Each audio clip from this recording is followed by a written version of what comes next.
नमस्कार मित्रों, ध्यान यात्रा कार्यक्रम में आप सबका स्वागत है। मित्रों, आपने देखा होगा कि रावण कितना विद्वान, आपने पढ़ा है, सुना है, रावण कितना विद्वान था।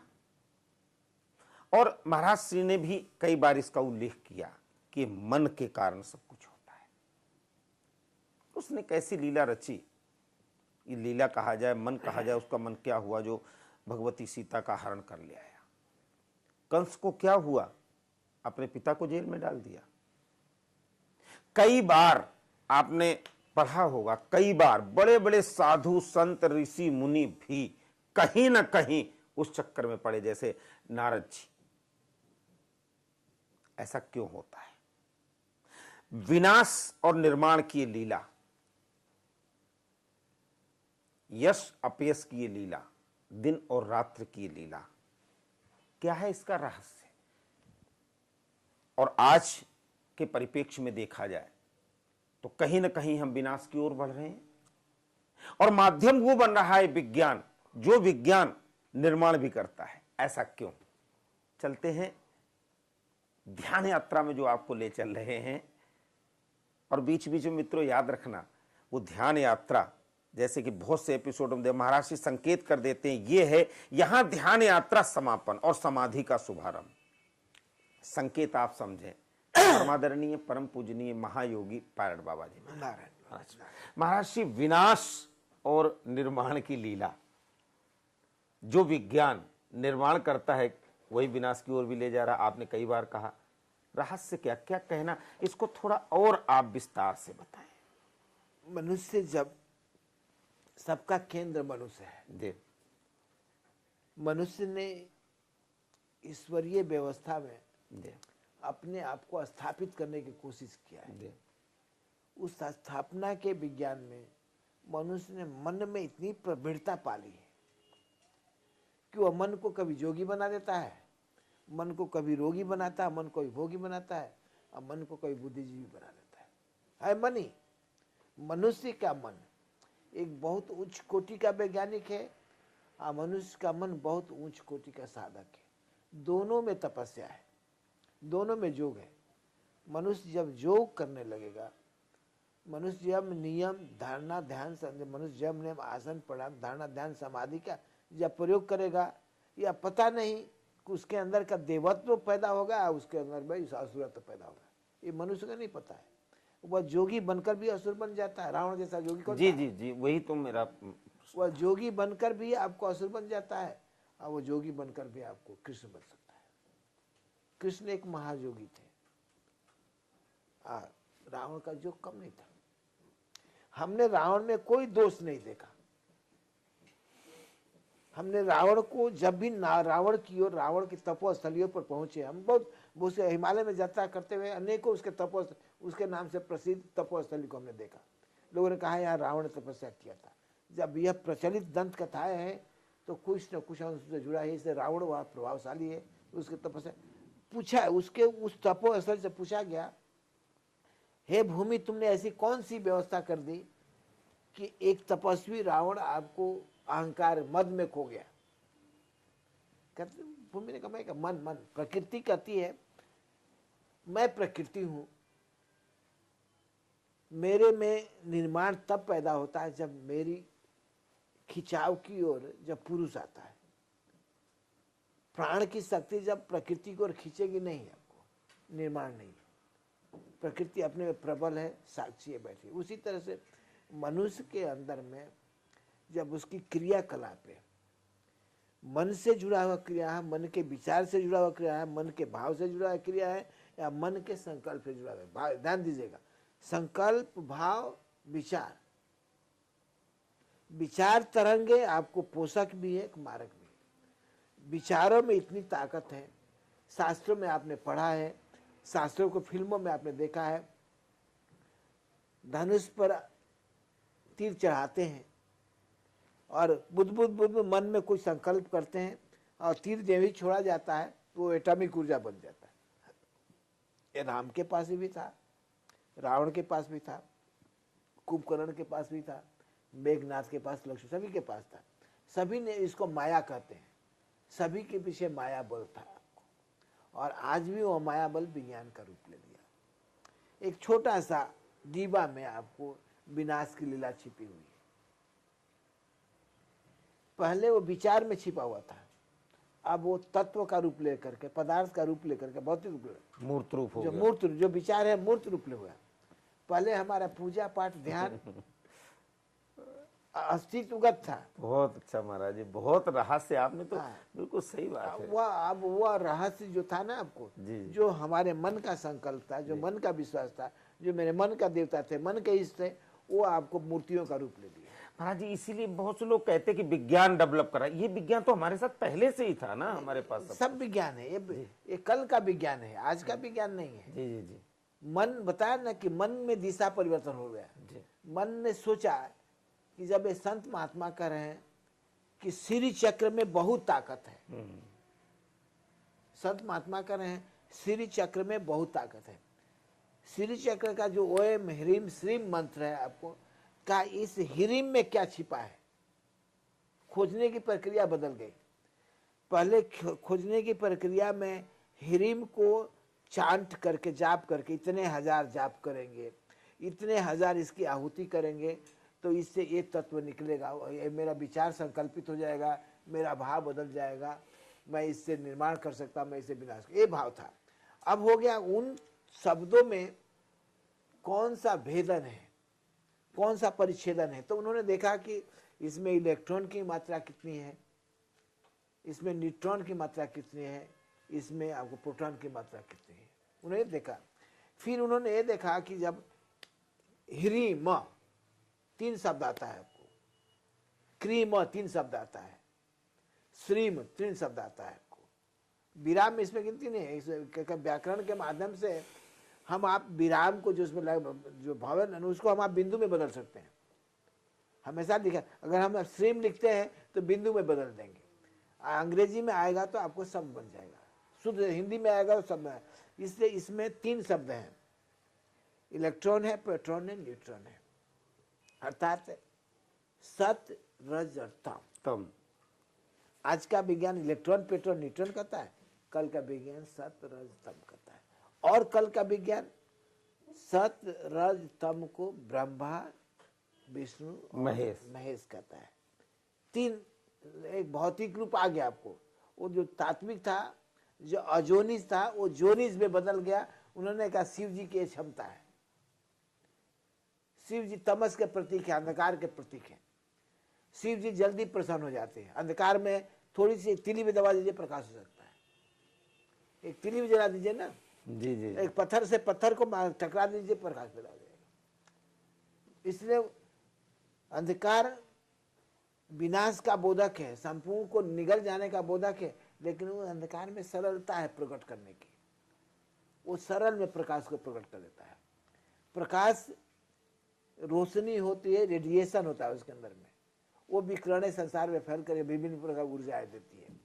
जब मानव मन ने देखा, वैज्ञानिक मन ने देखा कि ये ऋषि मुनि इतने बलवान, इतने ताकतवर थे, परशुराम के पास असीम क्षमता थी, भरद्वाज ऋषि के पास ऐसी ताकत थी कि उस जमाने में भी उस युग के सबसे अमीर जोगी संतों में थे भरद्वाज जी। आज कोई साधु महात्मा प्लेन रख लेता है, कोई हेलीकॉप्टर रख लेता है, कोई कार रख लेता है, तो जनता कहता है देखो एक साधु बनेगा, हवाई जहाज से उड़ रहा है। अरे मूर्ख आदमी, जिसके पास ये विज्ञान छिप गया, जिससे परम को प्राप्त करने की क्षमता से, उसके लिए दुर्लभ क्या चीज है। हमारे आपके अंदर में देखिए शुक्ला जी, एक बात को याद रखिएगा, मैं सभी भक्तों से, सभी साधकों से, कि मनुष्य परमात्मा का अंश है, और परमात्मा का अंश होने से मनुष्य के अंदर में सभी दैविक शक्तियां स्थापित है। दैविक शक्तियों के साथ मनुष्य के अंदर सभी प्राकृतिक बल है। 5 तत्व जो है ना, इसके प्राकृतिक बल, और प्राकृतिक बलों के सभी गुण, सत रज तम गुण मनुष्य के अंदर में।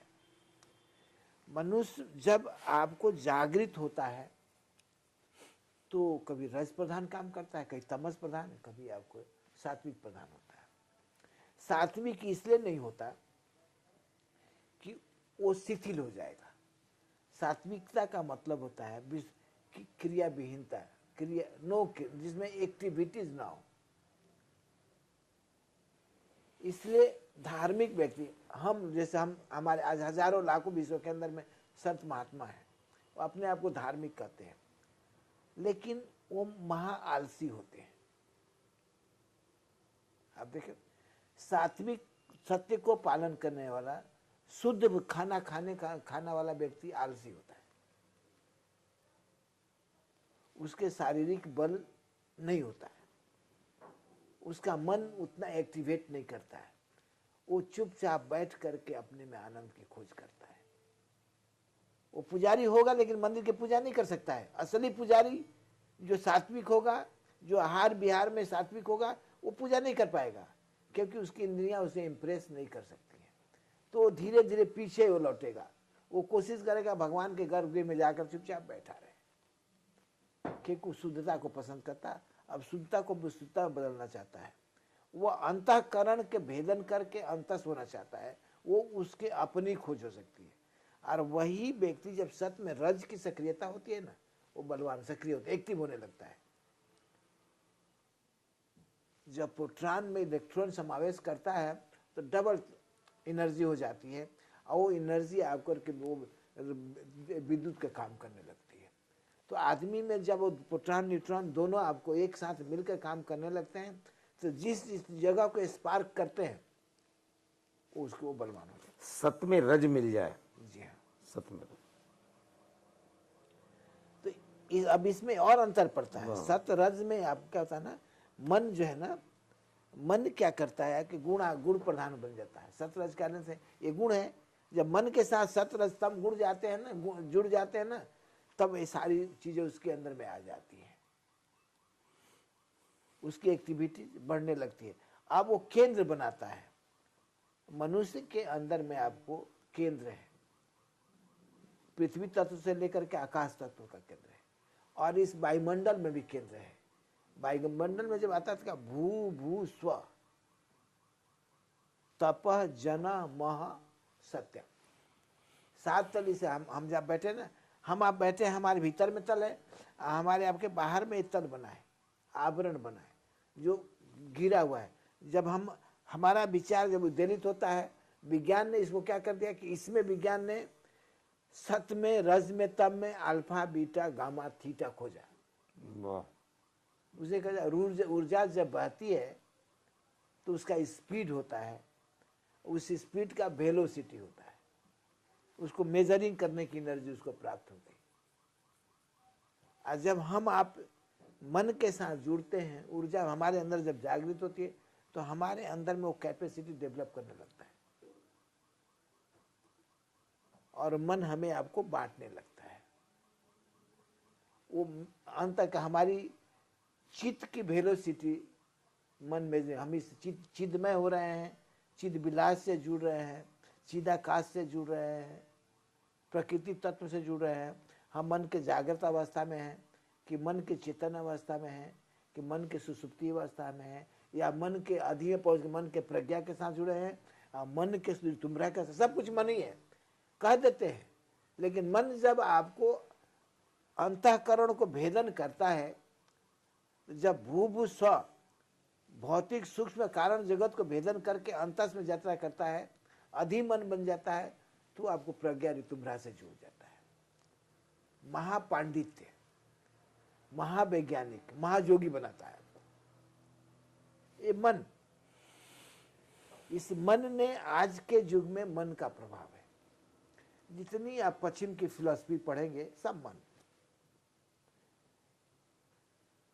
हम बहुत पहले आपको आनंदमय माँ के साथ मिले थे, बहुत साल पहले आपको, जब वो थी। मैं आपको गोपीराज कविराज से भी मिला था। गोपीराज कविराज आगम निगम महापांडित थे, और आनंदमय माँ प्रकृति तत्व, काली तत्व से जुड़ी हुई थी। तो ये बात कहाँ घटी? मैं हिमालय में था। आपको हिमालय की पिंडारी ग्लेशियर में मैं आनंद से प्रकृति तत्वों का भोग कर रहा था। किसी चीज की जरूरत नहीं थी, न खाने की न पीने की। कभी हमने सोचा नहीं कि नदी की पानी पीना है, कभी हमने सोचा नहीं कोई चावल भात रोटी दाल खिला डालू, नहीं। सब कुछ ऐसा प्रकृति देती थी आपको कि मनोमुग्ध होकर के सारी मुग्ध आनंद का जीवन जीते थे। आपको किसी से कोई मतलब नहीं था। कोई आया दिखाई पड़ गया, कोई मनुष्य आ रहा है तो मेरा पैर धीरे धीरे पहाड़ की ऊंचाइयों को छूने लगा। वो व्यक्ति आपको एक आध घंटे में, जब तक से मेरे गुफा के पास पहुंचे तब तक से मैं ऊंची चोटियों पर 25,000, 30,000, 20,000 की ऊंची चोटियों पर जाकर बैठ जाता था। मैं वहां से देखता था आदमी बैठा है, घूम रहा है, हाथ जोड़ा परिक्रमा कर रहा है गुफा का। जब वो चल दिया तो मैं भी उतरना शुरू करता था। तो वहां पर भास्करानंद जी, स्वरूपानंद जी, दो जो संत थे, मेरे पास आए। आनंदमयी माँ की बहुत ही खूबसूरत विष्णु की शयन कक्ष पर लेटा हुआ मूर्ति कि महाराज श्री, हाँ माँ ने भेजा है। मैं एक आशीर्वाद है, इसका कोई महत्व नहीं। अष्ट धातु का हो चाहे इसका कोई महत्व नहीं। 1,00,000, 2,00,000, 3,00,000 इसकी कीमत हो सकती है, लेकिन यहाँ तो मिट्टी के बराबर है। लेकिन माँ का प्रेम है। तूने कहा माँ ने आपको याद किया है। मैंने कहा कि अभी तो नहीं आ सकता, क्योंकि मेरा संकल्प जल का है, जल समाधि का है। जब जल समाधि में लगा करके अपने संकल्प को पूरा कर लूंगा तो माँ से मैं दर्शन करने आऊंगा। तो उन्होंने कहा महाराज ये संदेश हम माँ को पहुंचा। मैं कहा माँ को कह दीजिएगा कि मैं तहे दिल से आपके प्रेम को स्वीकार किया है। मेरा एक संकल्प, इस संकल्प को पूरा कर लेता हूँ। मैं 9 दिन का जल समाधि लगा करके, जल में रह करके, अपने शरीर को रख करके, मैं नहीं, मेरा शरीर रहा, इतने सर्द सर्द पानी में आनंद। तो समाधि समाधि ही होती है, दुनिया को दिखाने की चीज नहीं होती है। उस अवस्था में जा करके अपने परम तत्व में लीन होकर आनंद लेते तो उस पराकाष्ठा की चीज है। जब जोगी को यह सब चीज मिल जाती है तो संसार के वैभव, संसार के मान, संसार के प्रतिष्ठा की बात नहीं होती। ये सबसे परे होकर जोगी अपने आप में रहता है। मेरा कहने का, सारी बातें करने का मतलब माँ के पास आने का।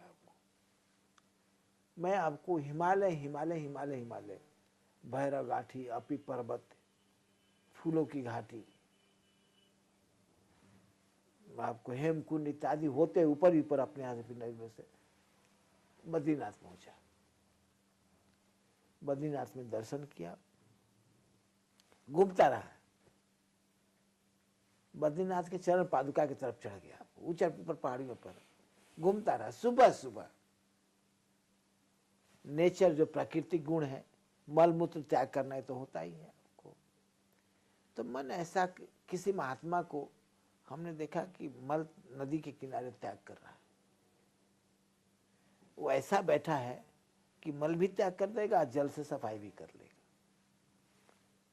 ये भाव मेरे में आया कि ये नदी तो जा रही है गंगा के बनने के लिए, ये महात्मा ऐसा क्यों कर रहा है? इसको नदी के पर्यावरण को बिगाड़ने की। मैंने कहा क्या बद्रीनाथ विशाल, ऐसे ही बैठे हो, भाव बना, ऐसे ही बैठे हो, तुम इतनी मान्यता प्राप्त कर चुके हो, करोड़ों लोग तुम्हारे पास आते हैं, क्या इन सब संतों के मन में तुम ऐसा भाव नहीं दे सकते? ये भाव आया। मैं कहा कि दर्शन करने की इच्छा नहीं बन रही भगवान आपका, लेकिन मेरा मन दर्शन करेगा, मैं नहीं दर्शन करूंगा।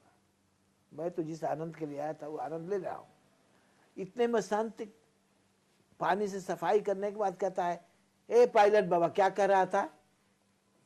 ए पायलट बाबा क्या कर रहा था? नदी को मैं दूषित कर रहा हूं? अरे इसी नदी से तो बना हूं, इसी विष्णु के तत्व से तो हमारे तुम्हारे का निर्माण हुआ है। हम सब एक ही तो है। तुम्हारे से विष्णु अलग है, ये जल विष्णु है। वो बैठा हुआ है मंदिर में, बद्री विशाल बनकर, वो भी तो जल ही है। हम एक दूसरे के सामंजस्य से रहेंगे तभी तो जीवन है। अब तू हिमालय में जोगी देख रहा है, जोगी खोजने चला। मैं कहा कि महाराज प्रणाम आपको, आपको छेड़ रहा था। आप सुंदरनाथ हो ना? कहते हाँ मैं सुंदरनाथ हूं। मैं कहता मैं छेड़ नहीं रहा था आपको। अगर मैं नई भाव से नहीं छोड़ता तो आपका ये आत्म जागृति कैसे जागती? आप विष्णु तत्व से कैसे जुड़ते? जाओ जाओ, तुम्हारी माता इंतजार कर रही है, माँ आनंदमयी इंतजार कर रही है, तुम्हें वहां पहुंचना। मैं कहा मालूम है महाराज श्री, आनंदमयी इंतजार कर रही है, वहां जाकर मुझे क्या करना है, उस विश्वास को, उस बल को समेटने के लिए आया हूं। तो प्रभु बद्रीनाथ से लौट करके हम हरिद्वार आए, मां आनंदमयी के आश्रम में। बहुत भीड़ था, अपार भीड़ थी।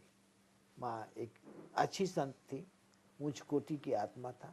अपार भीड़ थी, उनकी पूरी शरीर पैरालाइज कर गया था, कुछ उठा नहीं सकती थी। जब मैंने संदेश भेजा तो मुझे जाने ही लोग नहीं दे रहे थे। समय नहीं है, माता व्यस्त है, माता ऐसे बैठे बैठे। देखो, हम तुम लोगों से परमिशन माता से मिलने के नहीं लेने आए, हमें माता से मिलना है। माता ने बुलाया, तुम नहीं संदेश दे सकते तो मैं जाता हूं। तुम लोगों को मर्यादाओं के पालन करने के लिए मैं आप लोगों से कह रहा हूं, नहीं तो इन सब मर्यादाओं को मैं तोड़ दूंगा, मैं जाऊंगा मां के पास। मैं नहीं माना, मैं निकल गया। मित्रों, समय की कमी का कारण आपको ये महाराज श्री का किस प्रकार से मां से मिले, क्या क्या बात हुई, इसको अगले एपिसोड में दिखाएंगे। लेकिन एक बात निश्चित है, जब कृपा होती है विराट पर ब्रह्म परमेश्वर की, जब निज तत्व बोध होता है तो आत्मबल प्राप्त होता है। और उस आत्मबल को प्राप्त जब कर लेता है व्यक्ति, जीव, तो उसको ऐसे लोगों का भी आशीर्वाद प्राप्त होता है, निश्चित रूप से, जो कि विरल हैं, बहुत कम मिलते हैं, जो साधना में रहता है। आप जुड़े रहें ध्यान यात्रा हमारे साथ। अगले एपिसोड में हम इसी विषय को उठाएंगे महाराज श्री से, और आगे का किस प्रकार से मिलन हुआ ये भी बताएंगे। धन्यवाद, नमस्कार।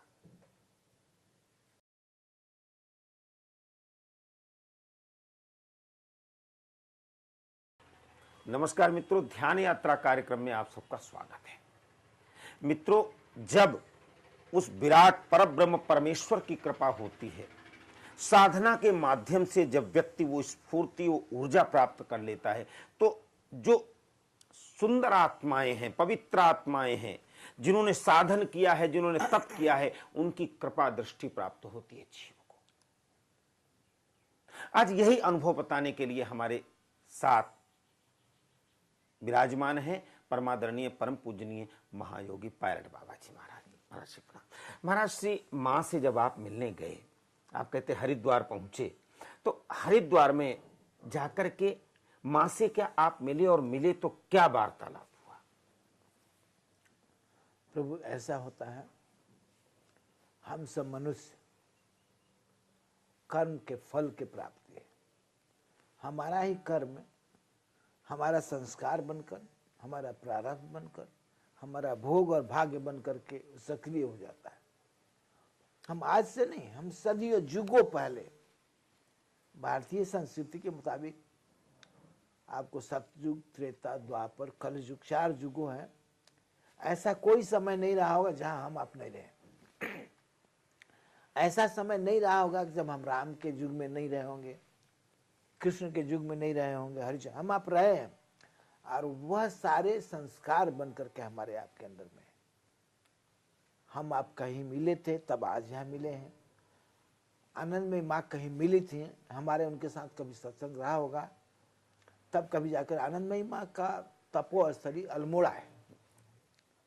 आनंदमयी माँ एक बहुत ही पवित्र श्रेष्ठ आत्मा रही थी, और जब उनके अंदर में बोध हुआ, जागृति हुई, तो तपस्या का ख्याल आया। वो हिमालय के अल्मोड़ा पताल देवी में अपने तपोस्थली पर पहुंच गए। बहुत पहले मैं अल्मोड़ा में काली चौर एक जगह है, काली मठ काली चौर जगह है, वहां रहता था। वहां पर कुछ बुद्धिजीवी लोगों का, आर्मी के लोगों का, जैसे कर्नल थापा, वहां का डीएम एक वर्मा, वहाँ के राक ऑफिसर, वहाँ एसएसबी का कमांडर शर्मा, ये लोग मेरे पास आकर बैठते थे, बुद्धिजीवी लोग थे। उन लोगों ने कहा महाराज हम लोगों ने बहुत कुछ सुना है, हिमालय में ऐसे ऐसे संत रहते हैं, और मैंने आपके बारे में भी सुना है कि आप ही हिमालय से उतर आप रहते। मैं कहा मैं पिंडारी हिमालय में रहता हूँ, अनेक दुर्लभ गुफाओं के बारे में मेरे को जानकारी है, संतों की जानकारी, आपकी इच्छा क्या है? कहा हम लोग कुछ ऐसा देखना चाहते हैं जो संसार को न मिला हो, और हम उसका प्रचार भी नहीं करना चाहते हैं। मैंने कहा ठीक है। उसी क्षण, उस वक्त, उस समय जब मैं वहां इनसे बातें कर रहे थे, कुछ दूरी पर माँ बैठी हुई थी। उनको आभास हुआ कोई महात्मा है, उन्होंने अपने संदेश भेजा। जब उन्होंने दोनों बार देखे संजोग बनता है, मैं हिमालय में उनका जब संदेश मूर्ति आया दोनों संत लेकर, तो वहां पर राम अलेक्जेंड्रा, एक अमेरिकन संत, वहां का जो आज भी वो है, इटली में सिसिली में रहता है, राम अलेक्जेंड्रा आपको वहां पाया, माँ आपको याद कर रही। मैंने कहा मैं चेतन हो गया कि माँ क्यों याद कर रही हैं, और मैं यहाँ फिर परिस्थिति में हूँ। माँ याद कर रही है, एक फर्लांग की दूरी पर बैठी हैं, याद कर रही हैं, अब मैं यहाँ संकल्प कर चुका समाधि में जाने का। उन अफसरों के प्रोत्साहन प्रेरणा में आकर के मैंने कहा कि ठीक है। तारादत्त शास्त्री को देवी धीरा से बुलाया गया कि आप दल बल के साथ आ जाइए, मैं जल में। तो वहाँ उन लोगों ने 9 बाई 9 का एक जल का टैंक बनाया। समय आप बर्फ पड़ रहा था, नहीं उस वक्त अल्मोड़ा में बर्फ पड़ा था, ऐसा समय था। आपको मैंने उसमें इन लोगों के सानिध्य में, देख रेख में, सरकारी व्यवस्था में आपको जल समाधि वहां 9 दिन का लगाया। माता जी से मिलने नहीं गए? नहीं, क्यों? संकल्प कर चुका था।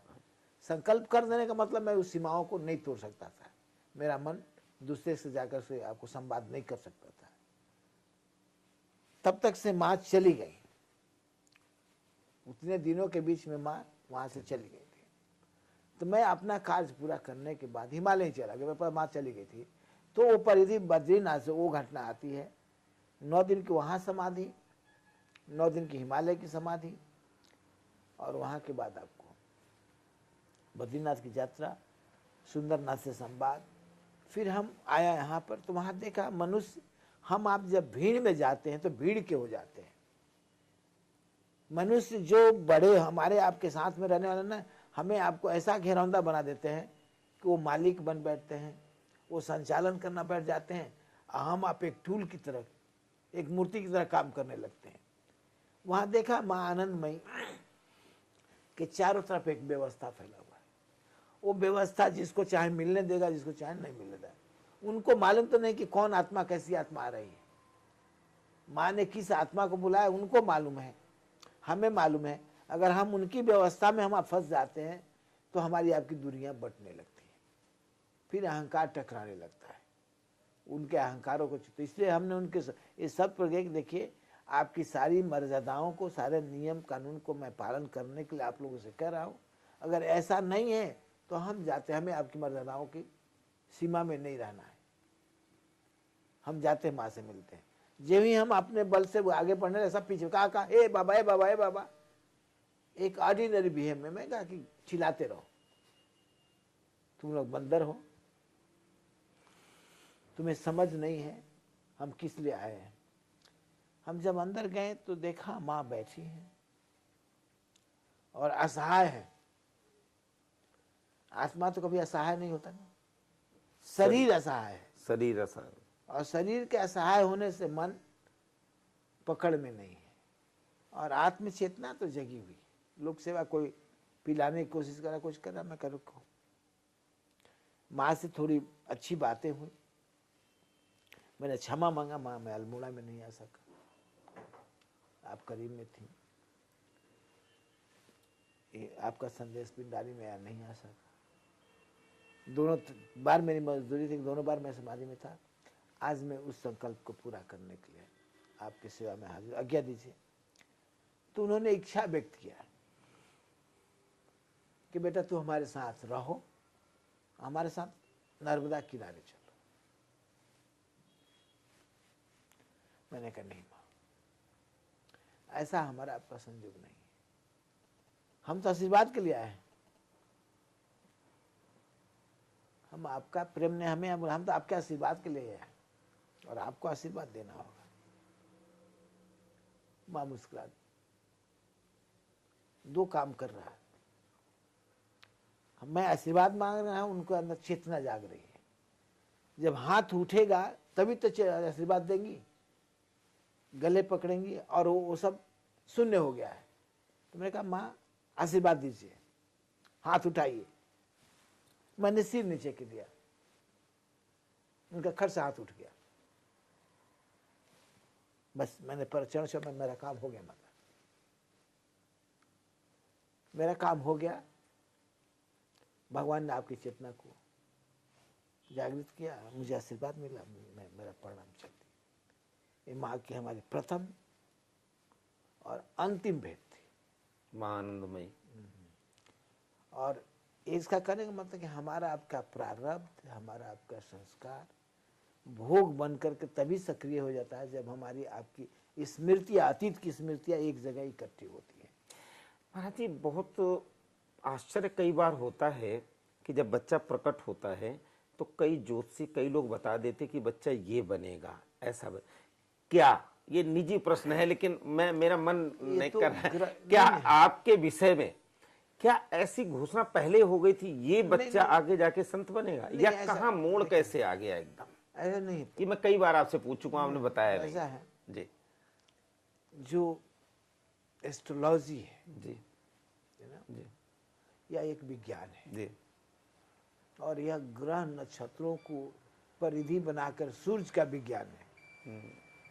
यह सूर्य का विज्ञान है। सूर्य में ही आपको इस पृथ्वी के, इस अंतरिक्ष मंडल के निर्माण का विज्ञान छिपा हुआ है। आज सूर्य के केंद्र बना करके जो ये मंडल परिक्रमा कर रहा है, जिसको हम आवर्तन कहेंगे, सर्किल बना रहे हैं, ये सब की जीवन प्रक्रियाओं को अपने बस में किए हुए हैं। दुख सुख, अच्छा बुरा, भविष्य, सारे चीजें छिपाए हुए हैं।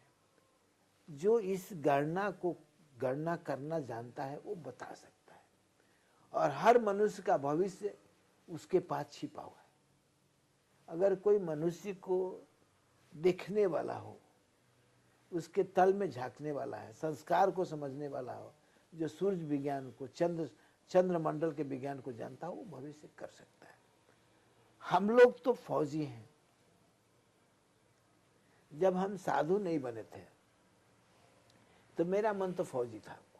तब भी शुरुआत से ही, शुरू से मेरा मन फौजी था। नहीं, विरक्त थे या फौजी थे? देखो, विरक्ति का अंश अब दिखाई पड़ रहा है, फौजी का अंश रक्षा करना, ये संकल्प लेने का एक अलग, ये दो ध्रुव अलग अलग है महाराज। हम फौजी होने का मतलब हमारे अंदर में देश प्रेम शुरू से भरा था, और बैराग मेरे अंदर ये भरा था कि मैं स्कूल गया, अगर किसी के पास चप्पल नहीं है तो हमने अपना चप्पल दे दिया।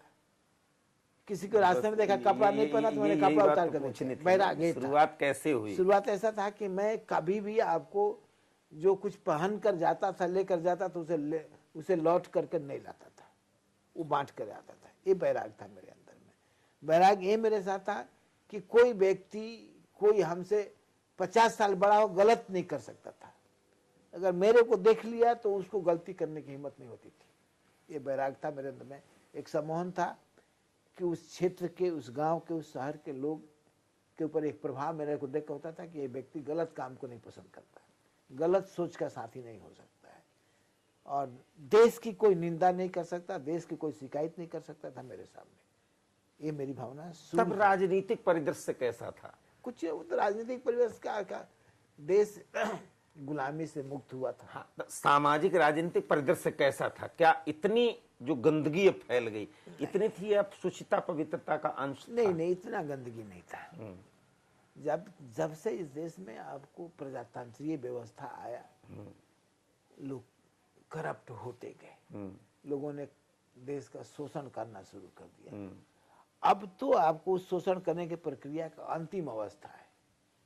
अब मानव इतना विकसित हो चुका है कि अब आपको वो करप्ट करने की क्षमता उसकी नष्ट होती जा रही है।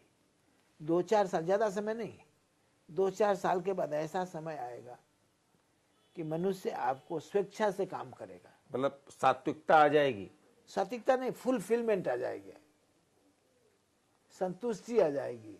मनुष्य के पास इतना डेवलप साइंस हो जाएगा, मनुष्य के पास इतना आगमन, इतना मनी फ्लैशिंग, पैसे का फ्लैशिंग हो जाएगा कि वो पैसे को संभाल नहीं सकता। जैसे कोरिया में हुआ, जापान में हुआ। कोरिया के किसी व्यक्ति को आज कहिए कि घूस ले लो तो नहीं लेगा। चीन के व्यक्ति को आप टिप दीजिए तो नहीं लेगा। जापान के व्यक्ति को रेस्टोरेंट में जाकर टिप दीजिए तो नहीं लेगा, अपना अपमान समझेगा। तो कहने का मतलब, कोरिया हम जानते हैं आज से 20-25 साल पहले कोरिया दुनिया का सबसे करप्ट कंट्री था। घूस लेने में, बेईमानी करने में सैलरी कम होती थी और आमदनी ज्यादा होता था, इसके बाद सैलरी होती नहीं थी। आज देखिए कोरिया एक सफल देश है, छोटा सा देश है। ताइवान एक सफल देश है। जापान की चर्चा ही मत कीजिए। जापान में तो आप इतना संपदा अपार है कि वहां का आदमी टिप लेना पसंद नहीं करता। ऐसी स्थिति में भारत के लिए आप अंतिम संदेश जो 2-4 साल आज का और क्या है। देना चाहते हैं? भारत धीरे धीरे उस अवस्था को प्राप्त कर रहा है जहां हर युवा वर्ग में संतुष्टि होगा। हर युवा वर्ग की इतनी आमदनी हो जाएगी कि अपने को फुलफिल कर सकता है और देश को गुमराह होने से बचा सकते बचा सकता है। और देश का भविष्य आगे अच्छा हाँ, है। देश का करप्शन तो अपने आप मिट जाएगा।